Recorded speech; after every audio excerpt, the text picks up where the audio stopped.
We're about to get started with the second panel. This time we have Bishop Olson, Bishop Michael Olson from Fort Worth. A wonderful, wonderful bishop. He's worked with us on this issue for several years in his position as an ethicist with the Catholic Church, and he was in charge of Holy Trinity Seminary up in Fort Worth. And then we were all, waited to see who was going to be named the new bishop of Fort Worth. And when we heard it was Bishop Olson, we were excited. There was a little cheer that went up to the TCC offices. We were so grateful to have him here. And then Jennifer, also from the Texas Catholic Conference, is going to be a part of this session. One thing before we get started, a lot of cards were filled out for questions at the last session. If you need cards, we're going to do the same thing again for question cards, so write your questions down on the card and we'll come out and collect them. If you need cards, if you're lacking cards at your table, please let me know. We have some more that we can distribute to your table. Just kid you. Hello?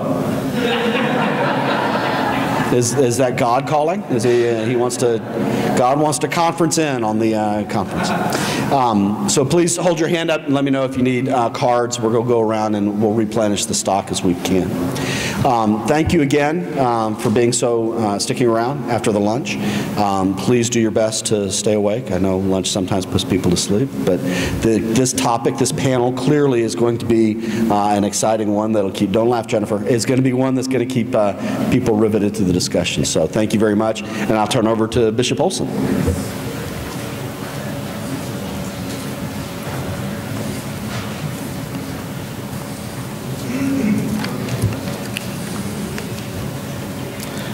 Thank you very much. I'm very happy to be here today.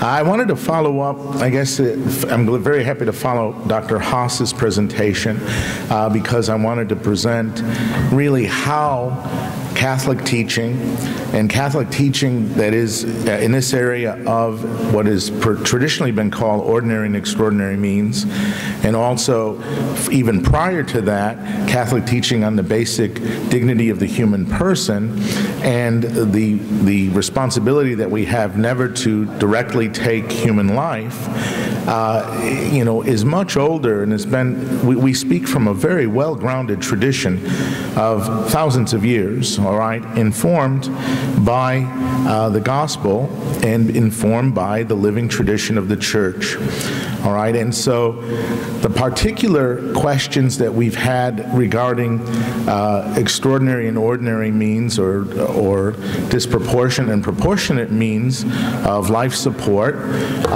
in its current form, while only 30 years old, really has been informed by hundreds of years of teaching and of a very long-lived tradition.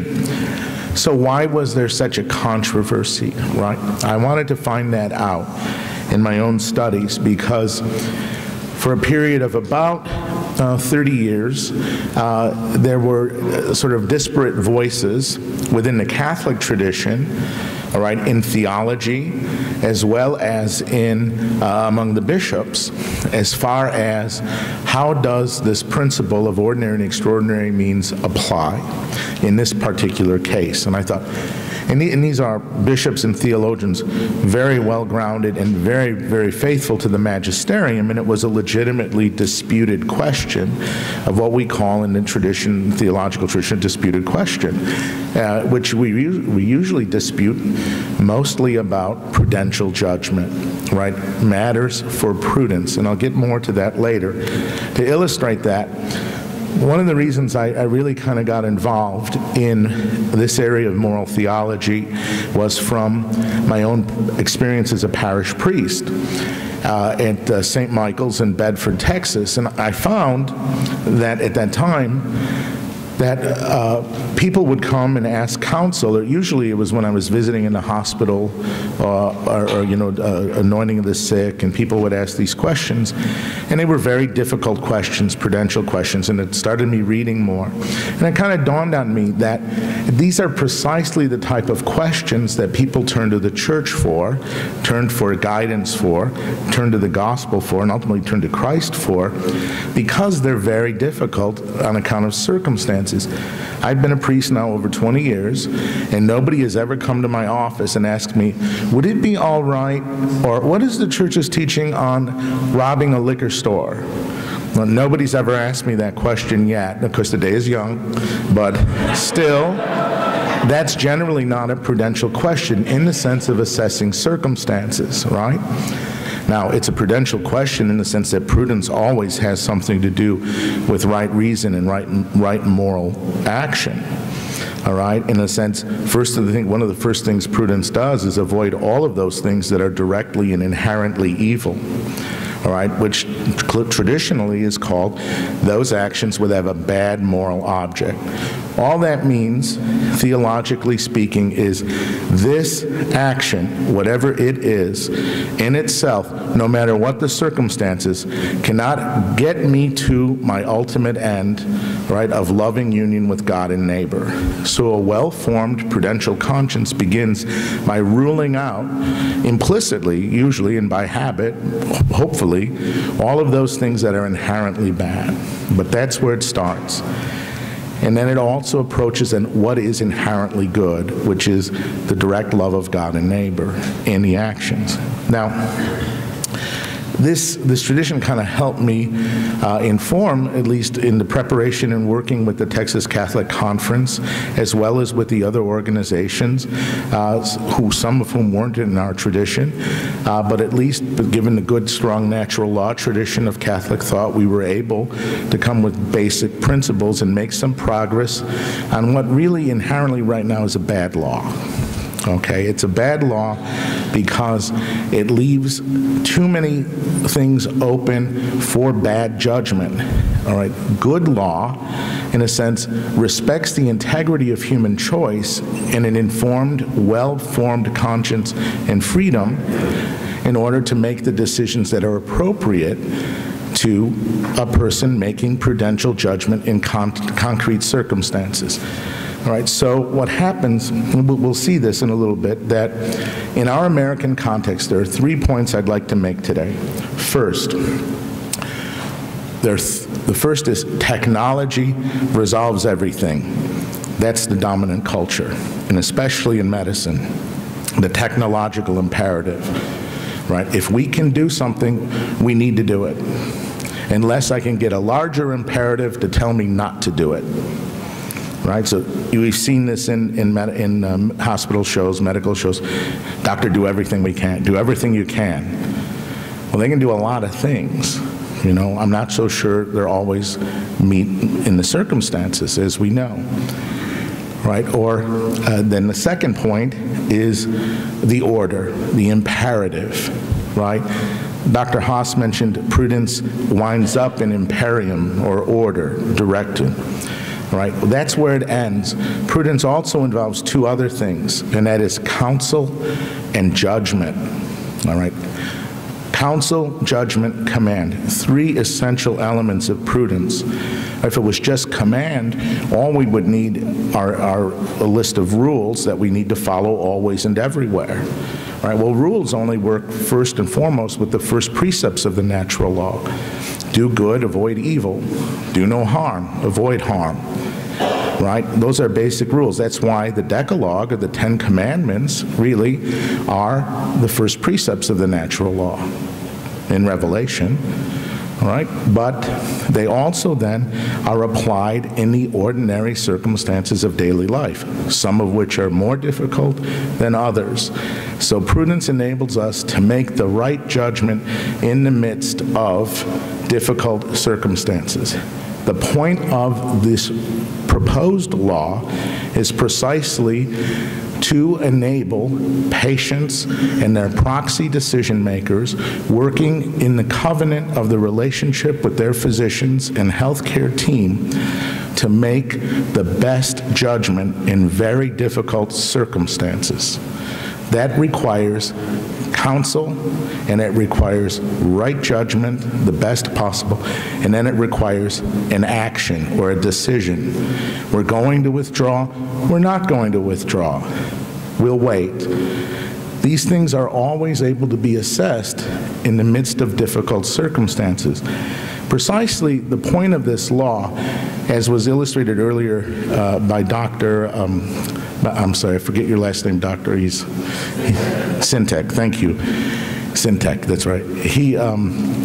is he pointed out earlier, all right, that these are very rare cases. All right, and usually, and the reason they're rare is that they involve such difficult circumstances, some of which are communication issues, some of which as well are a lack of clarity on what exactly is the assessment of the patient's diagnosis, what is part of a chronic condition, what is part of an acute condition. All of these things need assessed, and so to get a right amount of counsel, you need a right amount of time.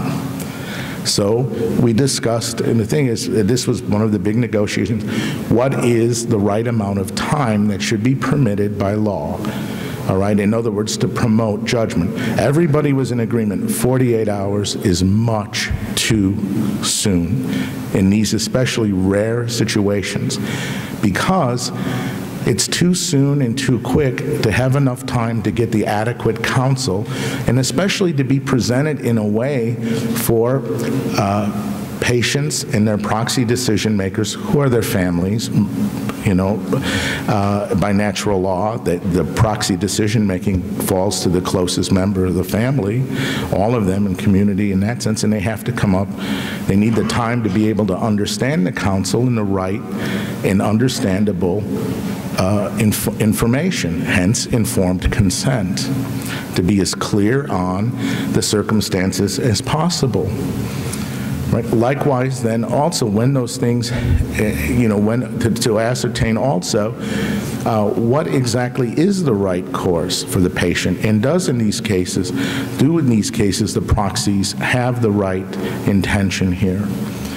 The culture of contemporary medicine remains driven by technology and driven by an ethics of imperative, all right, that lends itself to proceduralism. Proceduralism is simply, you know, what is, and that concretely in the medical world is the standard of care. Right? In other words, here's a list of things that we do by our best ability to judge that should be required, sine qua non, in which then we're going to be judged legally if there's a dispute. So always and everywhere, we will apply these procedures. Now, that's a legal insertion into the medical community, which was made for good reasons because of malpractice. However, nonetheless, it still is an incursion into the covenant between physicians, healthcare professionals, their patients, and their families, because medicine, like prudence, is practical judgment. All right, it's a practical judgment. It's just as much an art as it is a science. All right, and the contemporary culture and our expectations of medicine very much are along the lines of science, not of art anymore. Right? It's like, well, do whatever you can, you know, and I'm sure there's a machine or there's something we can do, you know, whatever it is. And what happens subtly then is then finally the focus becomes the disease and not the patient. All right, and then death becomes the enemy, right, instead of the basic physical health care of a patient. Right? Now, when medicine and law combine, at times it's friendly and amiable, at times it's inimical. So getting back to the first point, why was this so disputed in Catholic circles? So I did some research, and I looked on every case and every statement on nutrition, artificially assisted nutrition and hydration, especially with regard to patients in what is clinically called a persistent vegetative state, what can be described as persistently unconscious. So lack of awareness, but with wake and sleep cycles, okay, but unaware, which huge damage to the neocortex that's irreparable. All right, now, what I found was more confusion, all right? And even more confusing was that I found bishops' conferences saying, well, Artificially assisted nutrition and hydration it's always basic care, all right, and it should always be given, and presumption should be in favor of that. And that was done at a conference level, macro level. What I found, though, is sometimes bishops who were in that same state conference on an ad hoc decision-making basis would say, oh, it's extraordinary means. And I was like, why is there's this sort of bifurcation? Oh, I found it. I went back further. Karen Ann Quinlan. Remember her? If you do, don't admit your age. All right. All right. Karen Ann Quinlan, the Quinlan case. Karen Ann Quinlan was a young woman in her early 20s who suffered asphyxiation. And she initially went into a coma and then awoke into what was a persistent vegetative state. Her parents, who were very good practicing Catholics, and I had the chance to meet Mrs. Quinlan, Mr. Quinlan since deceased, very, very devoted Catholics with an enormous sense of piety. They felt that the respirator was extraordinary means. In a sense, they said they felt it was burdensome to her because she's kind of moving, she was on a respirator. And as we remember, the hospital at the time said, no, you can't remove it because it'll be tantamount to euthanasia.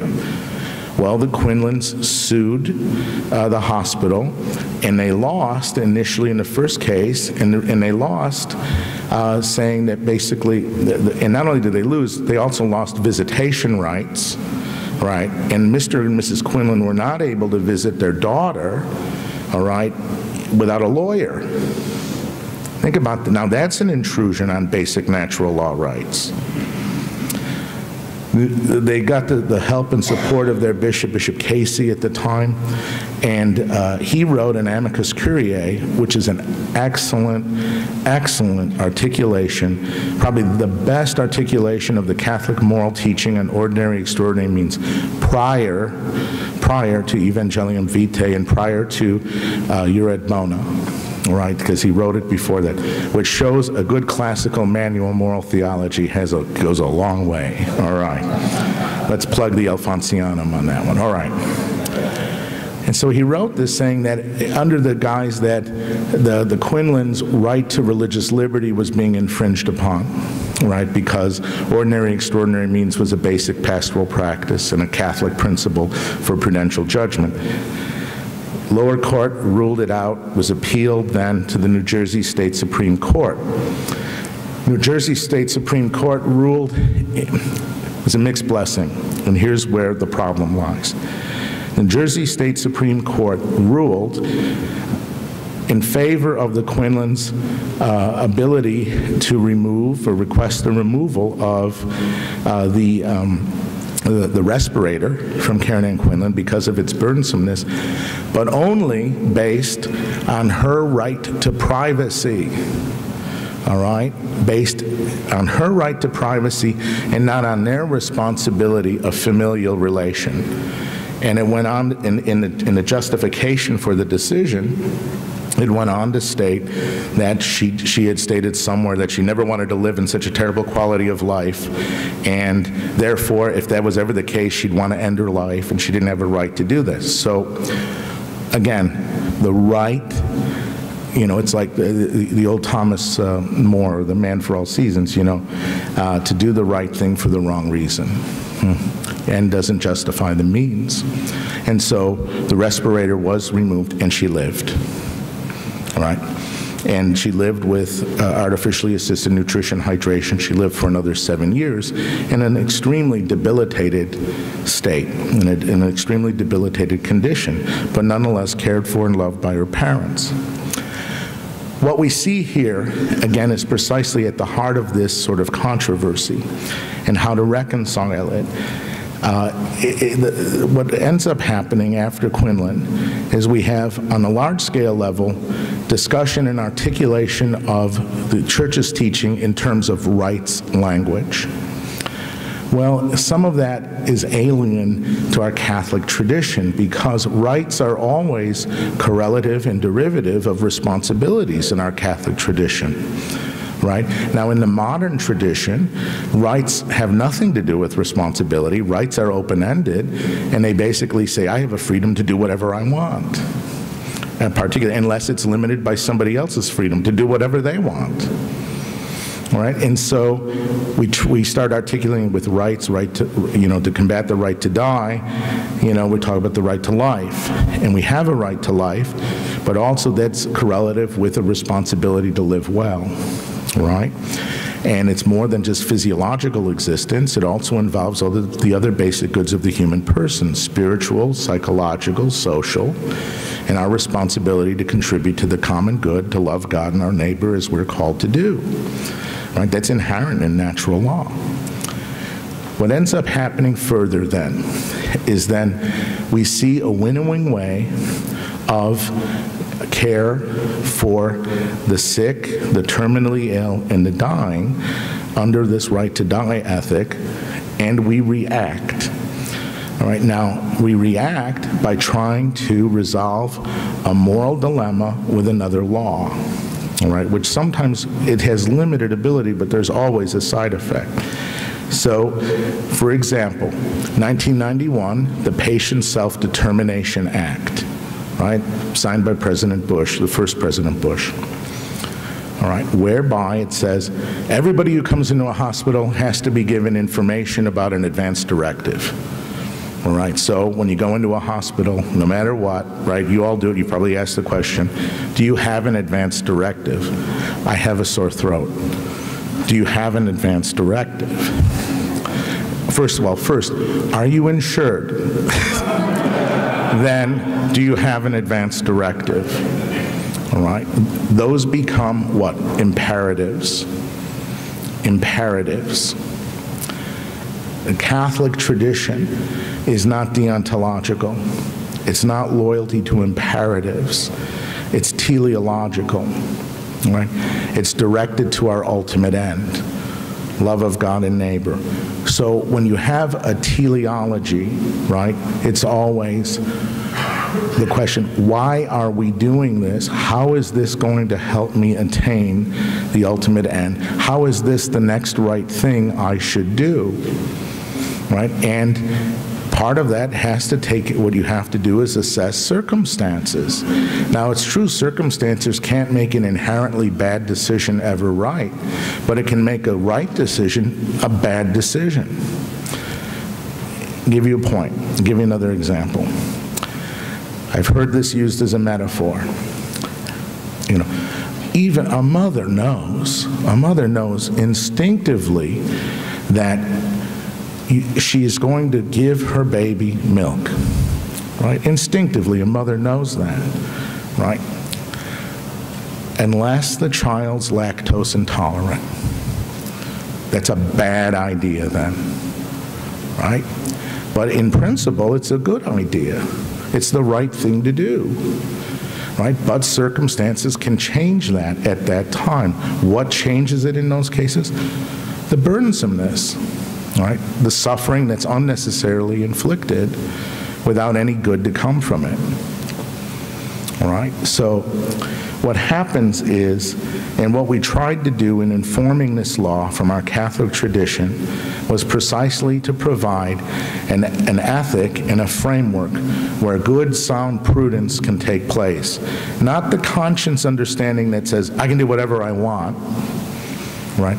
But rather the prudential judgment that involves the counsel and information of family members, all of them, of healthcare practitioners, including the physicians, but also nurses, chaplains, social workers, right? All of the time that it takes even to discuss and come to terms with the reality of what's going on, to give people the space necessary to understand what's going on with regard to dying, or what can we realistically do that can help somebody out of their situation. Is there anything we can do beyond prolonging somebody's death? Now, the case of, finally, whether or not, during these 30 years of disputation, We had all sorts of little sidetrack arguments along the way. Necessary, important, but still in some ways not really pushing us forward. One of those was the argument as it was played out in the United States culture between treatment and care.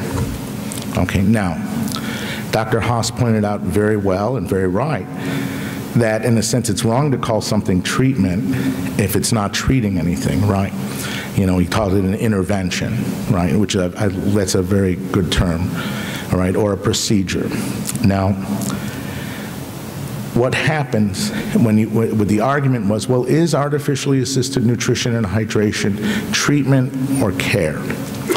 If it's treatment, which is what the AMA says, and the ANA, American Neurological Association, said in their statement as basic treatment, then it can be, according to the standard of care, removed or applied according to this law, and it's not in principle necessary to be given. Now, treatment is assessed in those things by what type of device is used. Technologically, or device. There's a device that, in the sense of the stoma, so hence, in their mindset, it's a treatment, all right, and under their universe. Well, treatment in the Catholic tradition, in the moral tradition at least, has to do with the treatment towards alleviation of suffering and the promotion of health. Right, an intervention for that.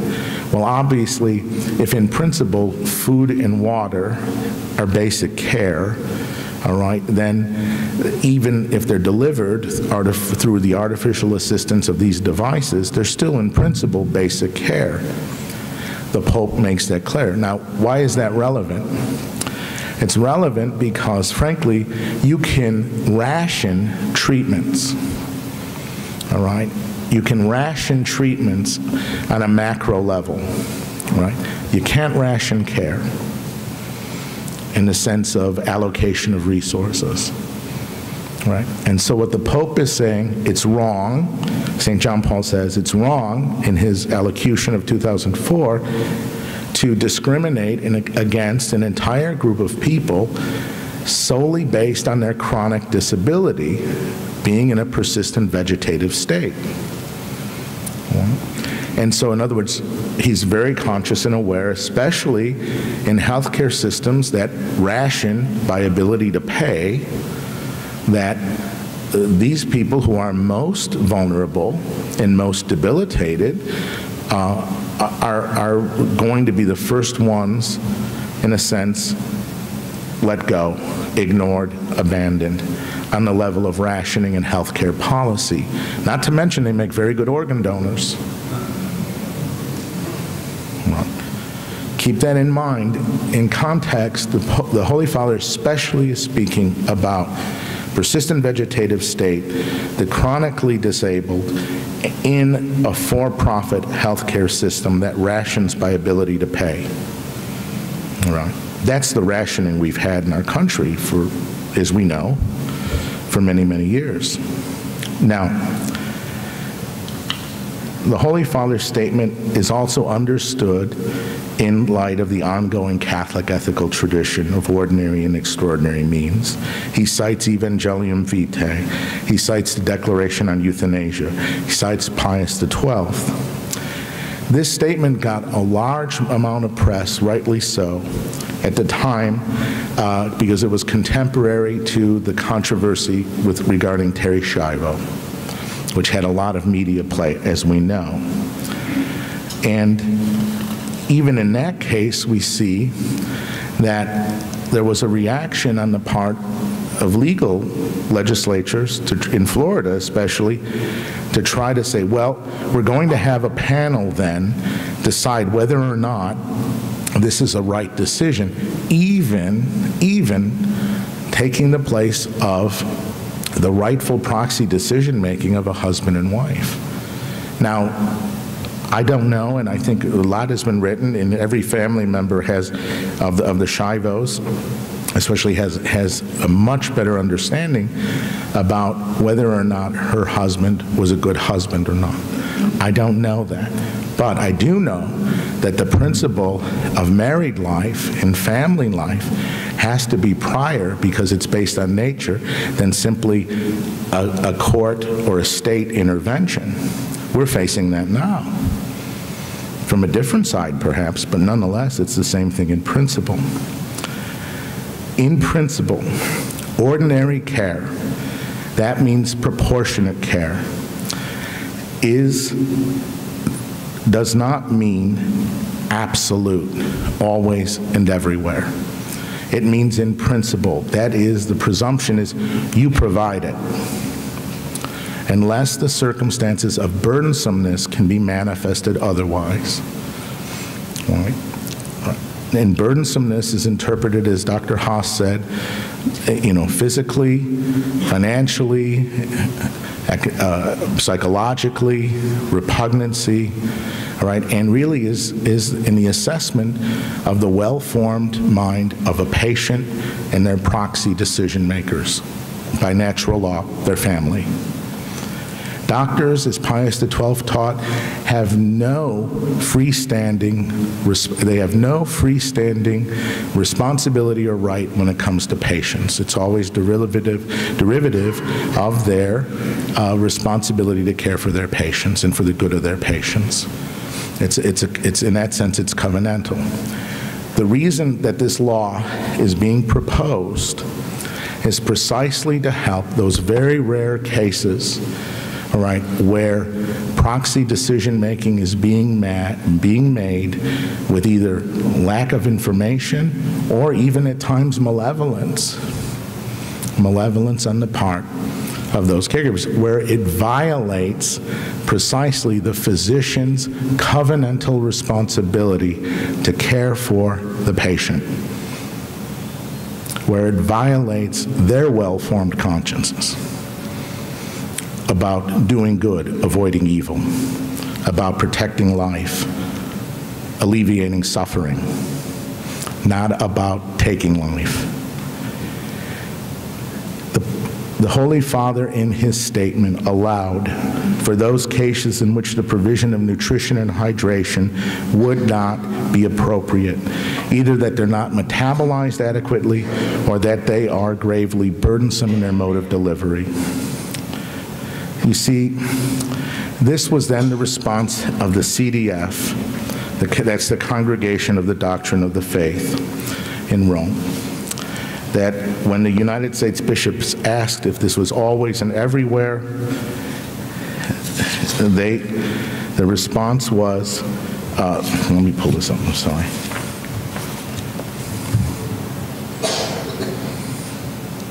And their response and their commentary on the response, which involves counsel and judgment as well as command.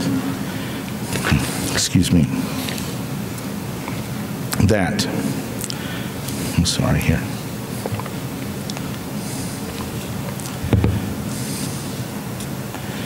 Always and everywhere, these patients maintain their human dignity.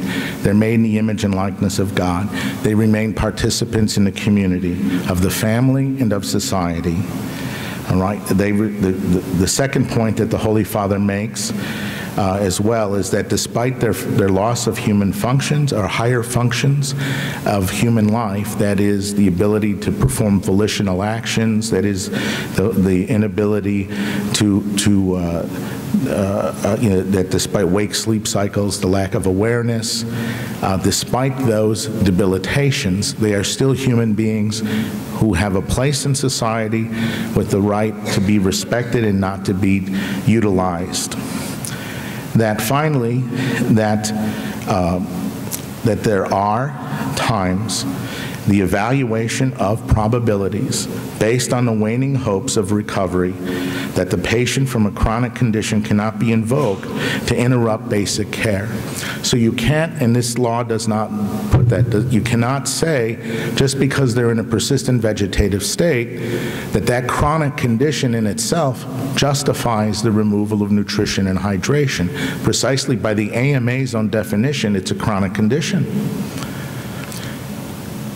Yet, to assess the circumstances of other conditions, other acute problems and illnesses that people in this severely debilitated situation have, they also have to be measured for their burdensomeness and for the pain and suffering that they might be caused. And the same principle of ordinary and extraordinary means applies. The CDF does not outline in detail what the circumstances are or what they might include, because the very discernment of the details of these circumstances is made in the concrete order through the operation of the virtue of prudence in a well-formed character that is constitutive of the moral character of proxy decision makers and caregivers. Now, a word on that. There was a good question earlier about how do we know the ethics board is really ethical, right? I'll tell you how. Character, right? Too often, and I think this is the evangelization principle that Catholic healthcare brings to the contemporary situation of American healthcare, is that our ethics is not procedural. Right? It's not checking a list. It's not, when it comes to matters of cooperation, well, how many lines can you draw so that it can separate me from the evil that you all have a problem with? Either we believe it's right or we believe it's wrong. And that's an ethical character. At what cost? Sometimes greatly. But it's not simply procedural. And the dominant ethics in medicine today, because of technology, because of deontology, and finally even because of the principle of autonomy, ends up being only procedural. And usually in these elements where the character comes or where those deeper questions are delegated to in the right to privacy are religion. Call a chaplain. Call a chaplain, they'll take care of that question for you. Right? I'm a technician. Evangelizing medicine and evangelizing in this area today requires this, that we can't answer these questions and we can't form these questions well, and we can't have a response that's authentically Catholic and authentically true and authentically directed to human flourishing without a well-formed character. And if we reduce the conscience to simply a device of proceduralism, we've lost this, and that's why we have the controversy we do today. Now, the law is only the first thing. It's necessary, precisely, and it's a good law because it doesn't try to do too much. Right? It doesn't try to impose decisions, right, that can only be really made ethically in the concrete circumstances. In the same way that it's trying to correct a law that's imposing different imperatives. The law does not take the place of sound conscience formation in prudence, but without it, we're not going to have it. And that is why this law is so important. Can people do evil things? Yes. But we also have a voice and we have an ability to stand against that. The ultimate enemy is not death, it's sin. Everybody who Jesus ever healed died, except Lazarus. Twice. All right? As Catholics, we don't have a right to die. As human beings, we don't have a right to die, but we have a responsibility to die well, because we even do that in community. And if our end-of-life care is and continues to be focused on the autonomy of the individual, we're missing the point. Because the point of hospice and palliative medicine is always to draw us back into the community, especially the dying, and to draw us closer back to the dying and the chronically ill and the terminally ill and the debilitated. Catholic moral teaching is simple in the midst of many complicated circumstances, and we've done the best to gradually move this law forward. If we're going to go any farther, we got to have this far. It's not the end, it's only the beginning. And with that, I'd like to turn this over to Jennifer, who can talk about the specifics of the law and how this applies. Thank you.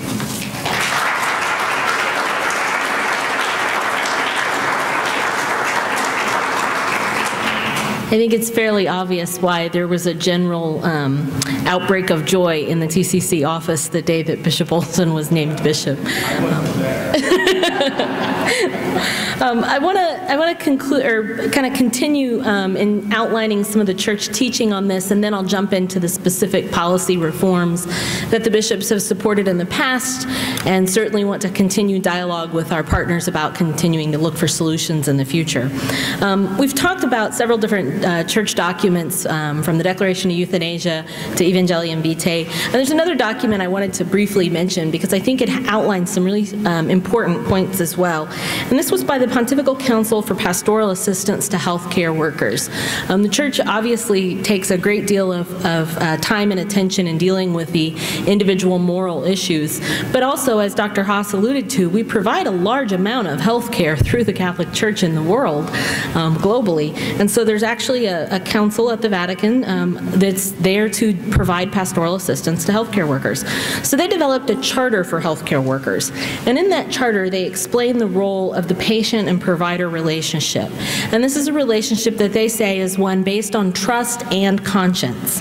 And they note, and this is a quote, "The trust of the one who is ill and suffering is placed in the hands of the conscience of another who can help him in his time of need."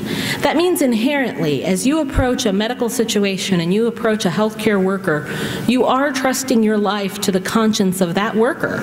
And that establishes a sacred therapeutic relationship whereby the stewardship of the gift of your life is handed over to another. And that's why we stress the importance of the conscience right of the provider. Because if they act against their conscience, they're acting against the good of the other, which, as Dr. Haas pointed out, is the only thing that makes God mad, is when we act against our own good. And so, you know, people have had a lot of debate as this topic has gone on about why we think the importance of the physician's conscience is so critical. And I just wanted to provide a little bit of context. That statement recognizes the balance of conscience in the therapeutic relationship, and it requires that the physician always has an absolute fidelity to the understanding of the human person as endowed with life and dignity from the Creator. That's critical. If you have a physician who does not believe in the dignity of the human person, then you certainly wouldn't want to trust your life to that person, to their conscience. You know, and so we've talked a little bit about the Declaration of Euthanasia and the importance of the points made in it about the professional balance of this relationship.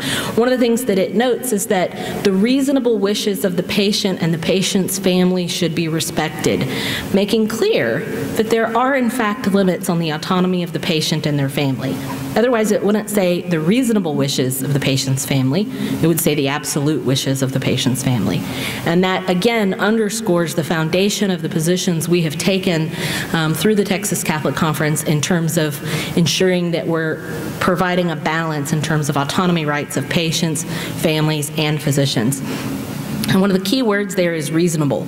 I was running around a little bit during Dr. Haas's presentation, so I don't remember if he talked about reasonableness, but he frequently in his presentations and talks about one of the beauties of Catholic teaching is that it really is very reasonable because it's based on natural law theory. It's based on looking at what God gave us in our lives and in our brains in order to reason through these issues. And so that brings me to the reform efforts that we seek. We are very open to reasonable decision-making in this process, to reasonable negotiations. But there comes a time where you have to draw a line and say we cannot support an absolute autonomy or an absolute position. And so since 2006, really, the Texas bishops have worked in earnest to resolve this ethical dilemma. And that predates my time at the conference, it predates Dr. Patterson's time at the conference, and it predates most of our current ordinary bishops' time at the conference.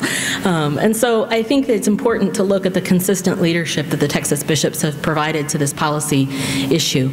Brother Daly's here. He was the director of the Texas Catholic Conference for 25 or 30 years, and this was certainly an issue that was worked on under his tenure as well. So going forward, there's several points that we want to see in terms of reasonable reform. As many of you know, those of you who've been monitoring policy issues on this topic know, the bishops were very supportive of Senate Bill 303 in the last legislative session, recognizing this wasn't a perfect bill. It wasn't, straight out of the Declaration on Euthanasia as putting that into law, so there certainly were some limitations. But overall, the structure of that bill met with the principles we've outlined and discussed today. And so looking forward in the next legislative session, many of the issues that we felt were resolved in a reasonable way through that bill would be issues we'd like to consider looking at again in reform tactics. One of those things is expanding the time frame of notice to the family. As Bishop Olson mentioned, 48 hours is a very short window of time to absorb this type of letter that's often received as a letter in the mail or delivered in the hospital. So we supported extending that to 1 week. And that's been a pretty consistent position the bishops have taken over the years, and one that they would likely pursue again. This extension of time allows more time for family members to travel to attend the meeting, to consult with other specialists, ethicists, clergy, attorneys, and we feel that that's a more compassionate way of moving forward. In addition, we would want to see a moderate expansion on the time frame for transfer. 10 days is a short window, and there may need to be some extension of that. And, there is no magic number of days. This is prudential judgment. It is not a matter of this number of days is absolutely, and in every case, the right number. Oftentimes, these patients die before the 10th day because we're dealing with very ill people who are terminal and at the end of their life. But there have been times where extensions to the 10 days have been granted. 10 days is not the limit of days. It's the law, the hospital has up to 10 days, but the hospitals and the physicians can extend that number of days if they choose to, and many have chosen to, and courts can order that the number of days is extended further. That being said, we think it's certainly reasonable to put an extension of the number of days into law. We have supported legislation that was as short as changing it from 10 days to 14 days, and as long as expanding it up to 21 days, giving you a total of 28 days when you have the 7 days notice and the 21 days for transfer. And so this is always one of the magic questions at the legislature that committees like to ask us: what's the right number of days? And they'll grill bishops that have come to testify. How many days, Bishop? And again, it's a matter of prudential judgment. Certainly longer than 10, but 6 months, 9 months, that's too long. You're asking a physician to act against his conscience, to act against the good in the life of the patient. And doing that for an extended amount of time creates moral distress and is a violation of the bodily integrity of the patient. And we've used that phrase a few times. I don't recall if we've outlined it. One of the principles in Catholic bioethics is the principle of totality and integrity. And that essentially respects the human dignity of the person as a whole. And that's why, as Dr. Haas said, we can't come into a Catholic hospital and we destroy a perfectly functioning system of your body. That would be a violation of totality and integrity. In the same way that continuing to flood a body with fluids through artificially administered nutrition and hydration, when that body has reached its ability to process those fluids and they're now seeping out of all of the person's organs and out of their skin, that's a violation of the bodily integrity of the person, because the nutrition is not providing nourishment and sustenance, it is now harming the patient. So just like the mother with a lactose intolerant child, you wouldn't give that child milk. In rare cases, at the end of life in the dying process, there comes a point where you wouldn't do that to the patient. And that's why, in looking at the importance of nutrition and hydration, we want to see reform in the law that that treats nutrition and hydration as ordinary care, but recognizes there are exceptions when it can be and should be withdrawn because it has ceased to become care and has become harm. And that's the metric that we look for, that criteria that was asked about during the questions of the earlier session. We believe that there should be in place some objective criteria. And among that, there's basically 4 points that were included in the language of Senate Bill 303, and I'll outline those. We're very comfortable with these points, and they come from the model policy of the National Catholic Partnership on Disability, as well as the model policy of the National Catholic Bioethics Center. So these points that were in the draft of the bill were not made up by, staff at the TCC. They weren't made up even by the Texas bishops. They come to us through the magisterial teaching and through these two national organizations. So those points are that, any removal of artificial nutrition and hydration should only be allowed if the actual nutrition and hydration and its provision is hastening the patient's death. It's not, the death of the patient in this case should be their underlying illness, not that they were, drowned to death through the artificial nutrition and hydration. The second point is if it seriously exacerbates other major medical problems, and that difficulty is not outweighed by the benefit of the provision of the treatment. Meaning that, if you're going to be provided with artificial nutrition, hydration, and it's really uncomfortable to have tube feeding, and you don't like that discomfort, but it's going to get you over this hurdle, and it's really important to nourish and sustain your life, and your body is able to assimilate it, then offer it up. We're going to get through this. But if that nutrition and hydration is in fact harming you, and the benefit is not outweighed by that burden in the judgment of the physician in consultation with the family and the patient if competent, then it can be withdrawn. The third criteria is that the treatment itself, or the nutrition and hydration, because it's considered treatment under Texas statute, if it results in substantial, irremediable physical pain or discomfort not outweighed by the benefit of the treatment. Now again, this is not talking about the classic statement of don't hook me up, I don't want tubes, it's uncomfortable. It's not this generic kind of, oh, I'm a little leery about that. Substantial, irremediable physical pain. One of the criticisms kind of lobbed at us, and there, believe me, were plenty of those, about this issue was this term of irremediable physical pain. Well, what does that mean? It means pain that cannot be alleviated. And if you can alleviate the pain, then enduring some pain to get to the other side of treatment and healing is certainly something we're all called to do when we're faced with a difficult illness. But we're talking about substantial, irremediable pain. It goes back to Pope Pius's comments about, ordinary and extraordinary means, that's something that the human person just simply can't bear it. It makes the attainment of the higher good more difficult if we are in constant irremediable pain. It makes it very difficult to remain prayerful and focused on dying well, as Bishop Olson articulated. We think there should be definite improvements made to the ethics committee process. And this is an issue that, we heard some great examples and stories from Dr. Zintek about. There's really nothing in the law that addresses the composition of the ethics committee. While that hasn't been a part of reform packages that the bishops have supported in the past, if there's room for discussion on that, we're certainly open to that discussion because it falls in that category of reasonable wishes and reasonable reforms. We know that in our Catholic hospitals, they have structures for their ethics committees that provide this diversity of community members being involved, social workers, chaplains, healthcare providers, and we'd like to see that reflected going forward in reform efforts.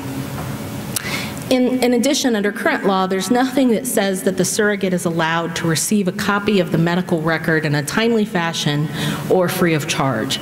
So as you know, to request a medical record in many hospital facilities, you have to wait 7 to 10 days, and it costs $1.50 a page, and it's 50 pages. So for families to get this medical record and reasonably and inexpensively has been a burden and an obstacle. Well, we'd like to see that removed. In Senate Bill 303, that was done through allowing the patient or the surrogate to request and receive a free copy of the medical record in advance of the ethics committee meeting so that it can be reviewed for a second opinion or reviewed by family members. A lot of times there's a doctor in the family, let the doctor in the family look it over. And that there was some reporting about this issue.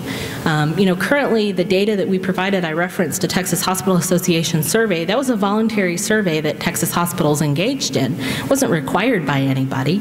But maybe we should require some data about this. So when we ask, are patients being starved to death, one of the questions on the earlier panel, we can have some data reflected from the state through the Department of State Health Services. So we certainly support that.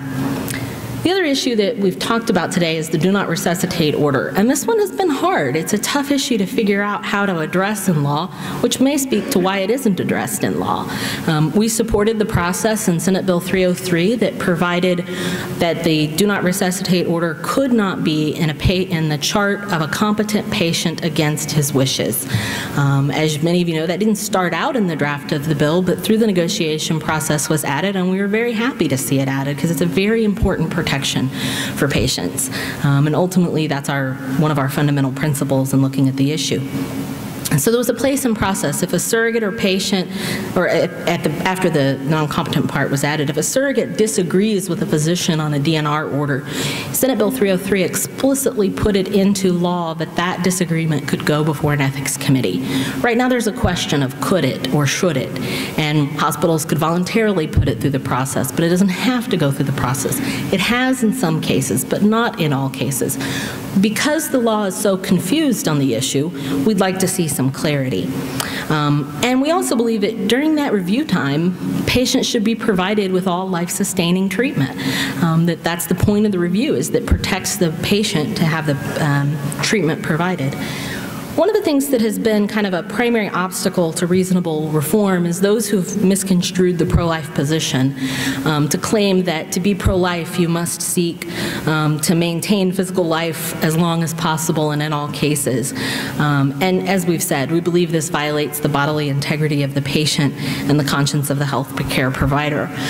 Despite that, despite the opposition and the difficulties in dealing with such a sensitive issue, the Texas bishops remain very committed to addressing this issue, which is why they ask us to host this conference today and why you see so many of them here in support of the work and sharing their own viewpoints on it. So from a perspective of that issue, we're very grateful to have the support in the Catholic community and all of you attending today.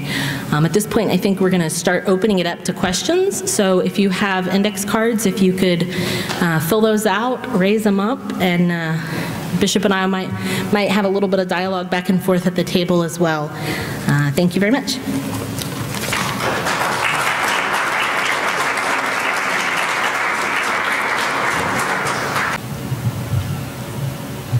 No, and in the law, as we've said before, it allows for the court to intervene in the case in terms of after the ethics committee review has taken place, whether more time should be given for a transfer. That's under current law, and that piece was left in place in SB 303.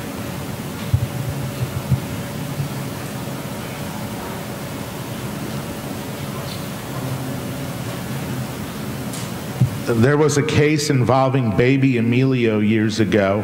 How would law have treated that case? Well, I don't have the circumstances of that case on the index card here. So I really, I don't think I can comment on that, really, at least intelligently. I can always comment on something, but intelligently is the other question.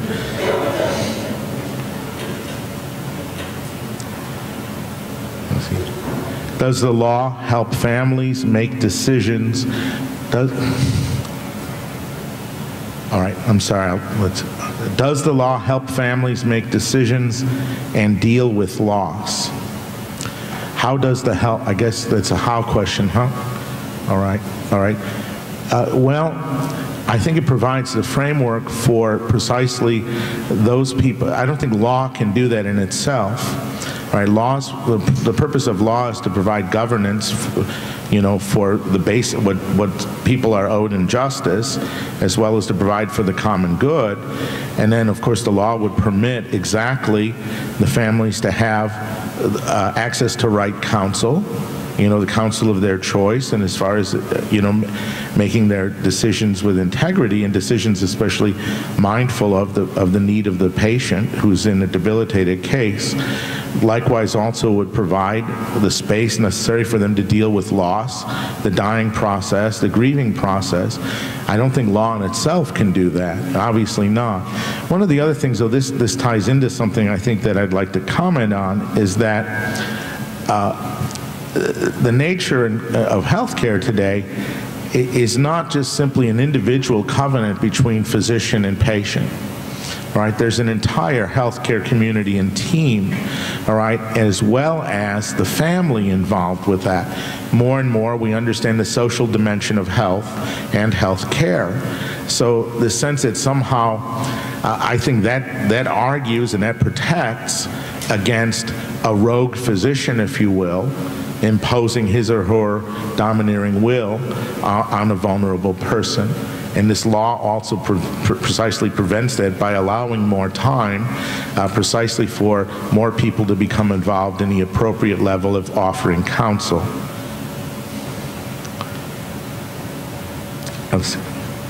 How would a person who is, all right, I'm sorry, I'm going to translate this. All right. How would a person derive input into decisions at the end of life for a loved one, determine if attending physician and medical POA, power of attorney, decision maker, have a well-formed conscience?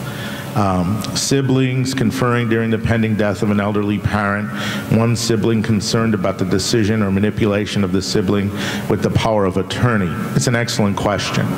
All right, it's an excellent question. And precisely, I think that's where the amount of days is very helpful, because those things always work out in discussion, in family discussion. As anyone who's ministered or cared for anybody in the dying process or near the end of life knows, every family issue that's not been resolved comes raging into that room. All right, we all shaking our head.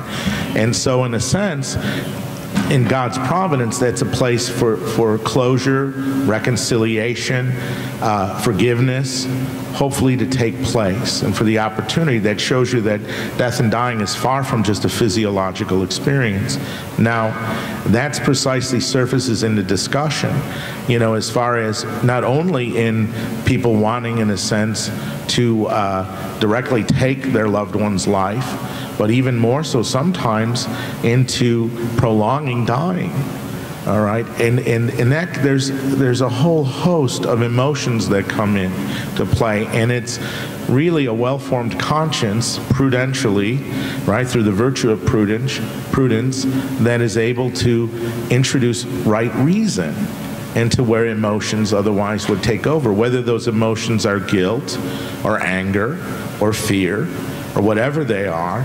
Reason is always introduced, and that's why, as Dr. Haas mentioned, prudence is both, handles the appetitive powers of the soul, that is the will, and the emotions, and then also the rational powers. It's the linchpin virtue, if you will. So you want, that is made through discussion and is ascertained, and also right questions that are asked. What do you want to do? Why, you know, what would your mother have wanted? What would your dad want? Have you ever discussed this with them before? To articulate that, and you know, in the wisdom gained from experience.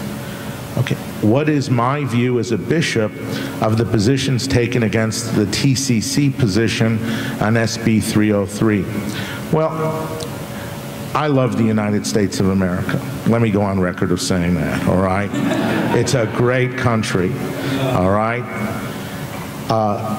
Everybody is free to have their own opinion, and especially to engage in the legislative process, right?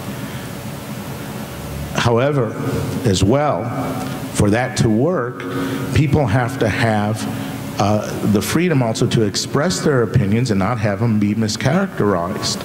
Now, we as the bishops, each of us individually by virtue of our ordination, you know, have the responsibility and the grace to teach as we can. The Texas Catholic Conference is our legislative, is our way of helping to influence society with our Catholic teaching and our Catholic mindset.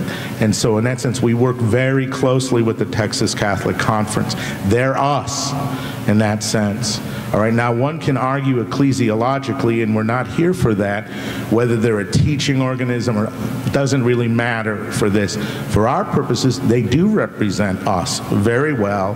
Nothing gets represented by the Texas Catholic Conference that we don't know about and haven't approved.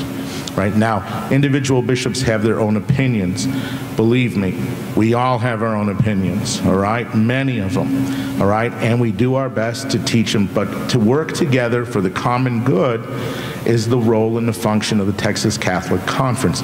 Do we agree to every piece of letter and consensus? No, certainly not. That's the individual. However, for the sake of the common good and for the sake of influencing our society towards the good in tandem with Catholic social teaching and the authentic magisterium of the Church, we use the Texas Catholic Conference to do that. right? And to sometimes to put forward, either in the blogosphere or whatever, that somehow there is a chasm between the Texas Catholic Conference and the bishops is a grave misrepresentation, an inaccuracy at the very least. Can you tell us what hospitals in Austin follow Catholic moral teaching? Now that's an odd question. I would suppose that those Catholic hospitals, I would make that presumption, all right, unless it could be demonstrated to the contrary. Good luck. Does the law need to address a patient's disability? You mean, well, I think it needs to address the fact that they are disabled. It doesn't have to specify what that particular disability is. In fact, in the drafting of this law, we had present in the drafting and in the contribution of this, especially when it came to the consideration of the amount of days that was most prudentially agreed upon by everybody there, advocates for those who are disabled, and they very much had a voice in this table. Would law allow for pop-up ethics committee like Dr. Zintik? I don't know what that means. A pop-up ethics committee. Dr. Zintik has shared with us the process at his hospital, and that's in the case of an urgent decision that must be made immediately, and typically in an emergency room situation where the surrogates cannot be located. The physicians have attempted in every way they can to locate a family member, and you're dealing with a very immediate decision that must be made. They do have what they refer to kind of as a pop-up ethics committee, and they assemble the ethics committee by conference call or web to review the case and assist the physician in moving forward. And so physicians are certainly able to call those. That would not be used in the case of withdrawing treatment. That process, you must follow the process outlined in Texas law in Chapter 166.046. And so you would not use a pop-up ethics committee to withdraw treatment, but you could use one when a person has come in the hospital and you can't find a person to give consent for procedures or not to administer procedures. So they do often have these pop-up ethics committees that take place, and we think that's a helpful and good thing.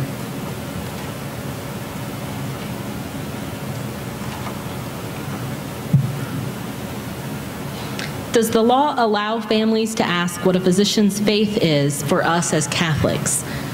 You know, I don't know the answer to that question. I suppose you can ask your physician anything as you're talking to them about providing care to you, but I'm not aware of any specific statute governing whether you can ask a physician his faith background or not. I don't know where that falls in terms of non-discrimination as you employ the physician as your healthcare provider. You know, so, you know, I guess you could look for whether he's wearing a crucifix. I don't know.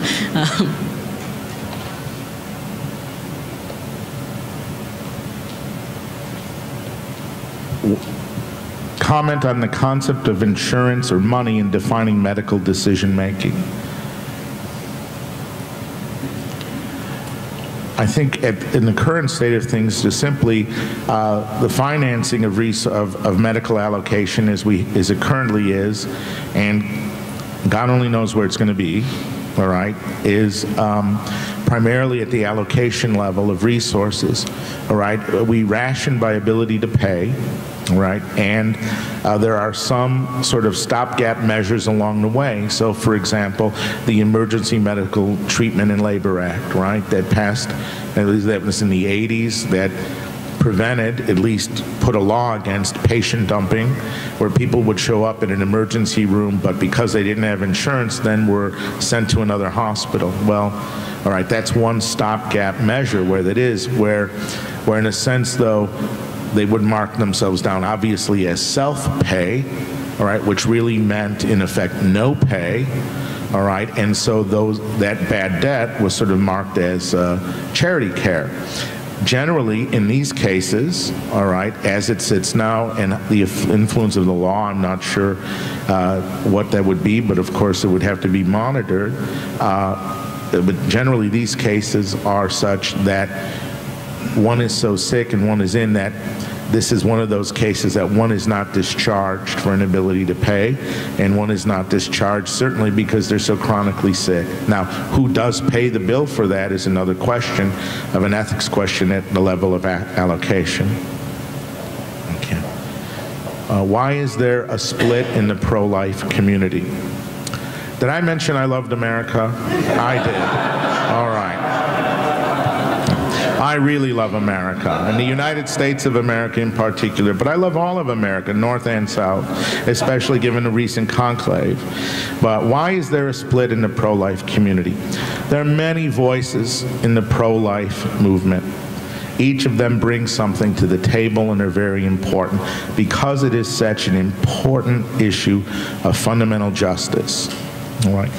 And we need them all, and there's even pluralism in the pro-life community. Some things the Catholic voice agrees with and works together. Some we don't agree with for a variety of reasons. An example might be the understanding of contraception. There are some people in the pro-life community and movement that are pro-life, but they fail to understand the nature of abortifacients, or they see no problem with other contraceptive forms.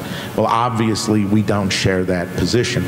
But as far as they're pro-life, against abortion, against euthanasia, we do share that position.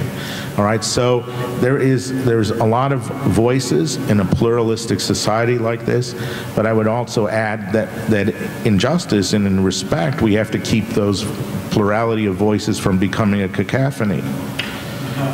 Right. And what are the issues about setting up an ethics committee? Well, I mean, just in principle, I would say you would want some, people who are known for their ethics, who have experience.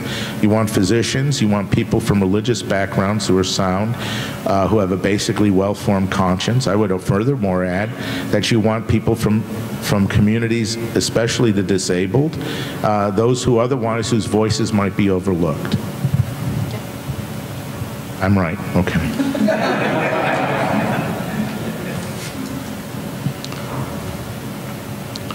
Can artificial nutrition and hydration be seen as preventing the natural progression towards death? Exempla gratia in severe stroke or neurological disease, Lou Gehrig disease, or Parkinson's.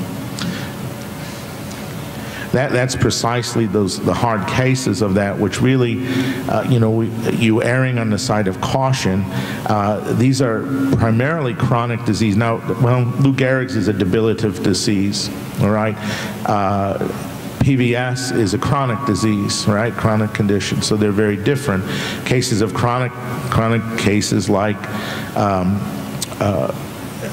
the PVS in itself, nobody dies from PVS in itself, right? They die from something else because they're so debilitated they're able to catch something else, usually pneumonia, right? ALS is a degenerative disease where actually it reaches a point where all of the systems begin to shut down. There'll come a time, perhaps, when the provision of nutrition and hydration will be burdensome for someone in that case. One has to be careful not to directly hasten the death unintentionally by removing the nutrition and hydration of itself. But people's health like that need to be carefully monitored. And you, for example, you assess somebody with terminal cancer or a form of cancer who's got the condition of ALS as a pre-existent differently than someone who's in a healthier condition and develops it. How aggressive are you going to treat the disease, and how aggressive are you going to treat pain management, right? Those are the prudential judgments that we need healthcare professionals for. Thank you. Do you have any concluding comments you want to make, or share some resources? Thank you very much.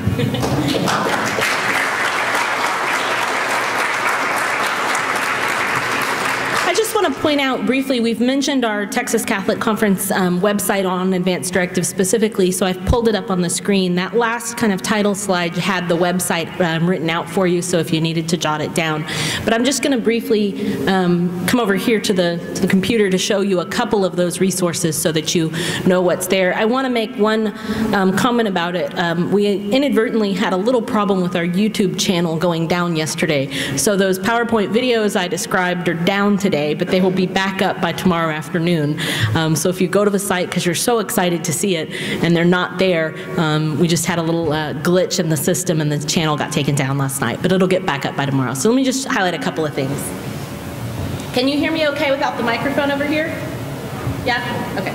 So this is the website. On the home page, we talk a little bit about advanced directives reform, why it's necessary, how do not attempt resuscitation orders are used. We also provide copies of the model advanced directives by the Diocese of Dallas. Several dioceses throughout Texas use these as the recommended Catholic advanced directives. They have been reviewed by the bishops and approved for that use. So you can click on them here as PDFs and either print them and fill them out or copy and paste the text into your own and add your own viewpoints and thoughts as well. So those are available. Our policy strategies that we outlined today are here, as well as some more information on events. Today is the first event that we've held. We'll see if we're going to be doing any more. Positions taken by the bishops. You can actually watch the testimony of Bishop Olson before he was Bishop Olson, as well as Bishop Joe Vasquez in the House and Senate committees on the last bill that we supported, which is SB 303. So we just wanted to point this out. The PowerPoint presentations are here under church teaching, and if you were to click this video right now, it would tell you it's down, but tomorrow afternoon it will be up.